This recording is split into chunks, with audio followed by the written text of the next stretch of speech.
اور ख़वातीन व हज़रात, आपको बताते चलें कि पाकिस्तान में एक बार फिर से बारिशों से मुतल्लिक नया अलर्ट जारी किया गया है। सिंध के हवाले से बताया गया है कि कराची शहर का मौसम तब्दील हो रहा है। मानसून हवाओं का नया सिस्टम कराची में दाखिल हो चुका है।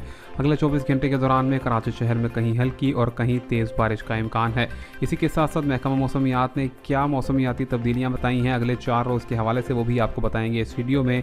लेकिन आगे बढ़ने से पहले गुजारिश भी करेंगे, हमारे चैनल को सब्सक्राइब करें, वीडियो को लाइक करें, ताकि मौसम के हवाले से और मज़ीद आने वाली तमाम ताज़ा तरीन अपडेट्स आपको सबसे पहले टाइम पर मिलती रहें। ख़वातीन व हज़रात, बताया गया है कि पाकिस्तान के अंदर जो मौसम है वो तब्दील हो रहा है। सिंध के शहरों का, जहां पर कराची शहर जो है वो शदीद बारिशों की लपेट में आ जाएगा, क्योंकि 9 और 10 अगस्त के बाद से कराची में मूसलाधार बारिशें हैं, जिसके बाद शहर को शदीद खतरा हो सकता है, क्योंकि इससे कबल भी होने वाले मानसून का तीसरा स्पेल जो है वो कराची पर बहुत ही ज़्यादा बुरे तरीके से भी असरअंदाज हुआ, क्योंकि मुख्तलिफ मकामात पर पानी कई दिनों तक खड़ा रहा। अभी निकासी का कोई बरवक्त इंतज़ाम भी नज़र नहीं आया। मज़ीद क्या अपडेट्स होंगी, हमारे साथ जुड़े रहिए। सब्सक्राइब, लाइक और शेयर करना मत भूलिए।